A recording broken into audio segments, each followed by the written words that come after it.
everybody. Welcome back to another episode of Ghost. It's a CBS original and it's also on Paramount Plus, which is where I watch it. So we are back for the next episode, and this episode is Viking Funeral. So obviously it's all about Thor.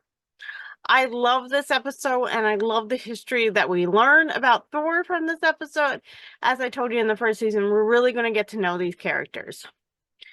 Thor's is such a layered character. He comes off with such a brunt and I'm going to beat everyone and just no compassion. But in this episode, we see a different side of Thor.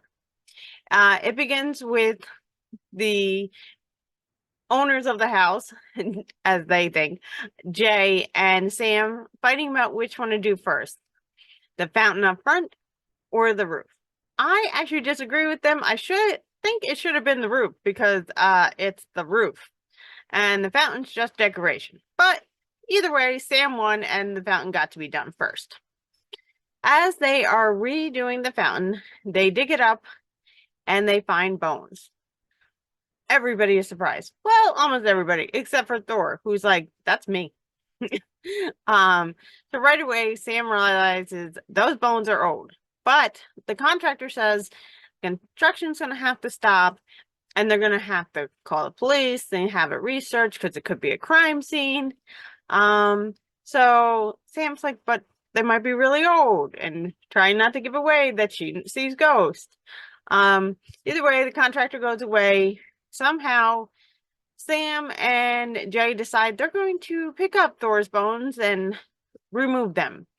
As they're doing so, Thor comes over and is talking, and they come up with they're going to do a Viking funeral, which Jay is all into, actually, surprisingly, because he thinks it sounds cool. So he gets to fire a bow on fire into a cocoon, to the bones being in some sort of boat. I don't know what that's called.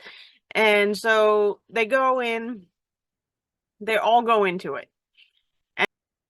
So this first time we see Thor really excited about something. We still got a lot of mystery though. How did Thor end up there, and why did no one look for Thor?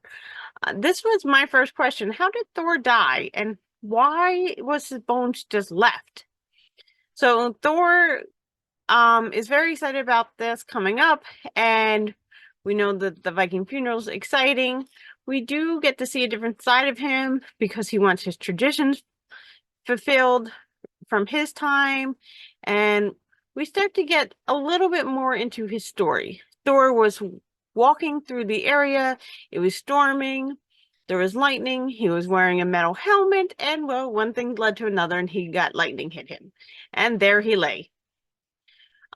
We did understand that Thor was alone. Why was he alone?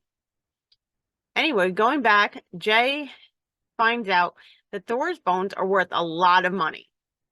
So they decide that they can't give Thor his funeral because they have to sell the bones so that they can afford this house, they can afford the remodel, they can afford extra perks.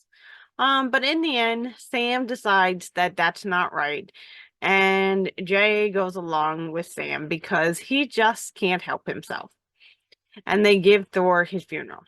Before we get to Thor's funeral, we find out that Thor was abandoned by his shipmates. That's why he was all alone. That's why no one came to find him, and he ended up just laying there until he decayed. Ooh. But I'm really interested in seeing more about Thor.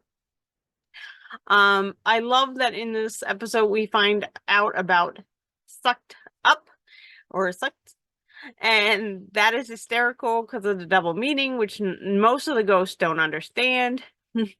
Some of them do. Trevor, I keep talking about his real name, but Trevor does, and he said, please don't take this from me, to Sam when she hears it, sucked off.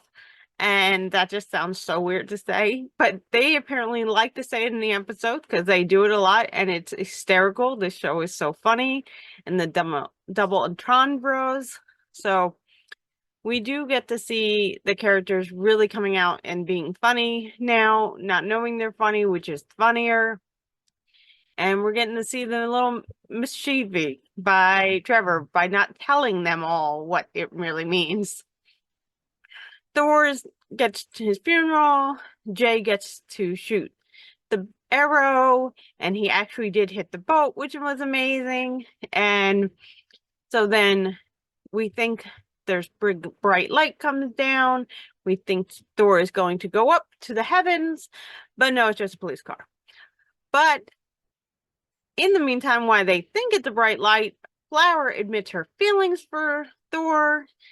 And then when it's a police car, she's like, never mind. I'm not really in the commitment thing. But it is the first time we see their love story start to begin.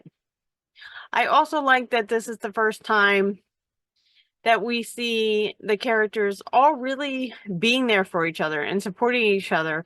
And they want what's best for Thor, even though they're going to be sad and miss him. It's a great episode, and definitely go check it out. All right. Thank you, everybody, for joining. Have a great day. Bye.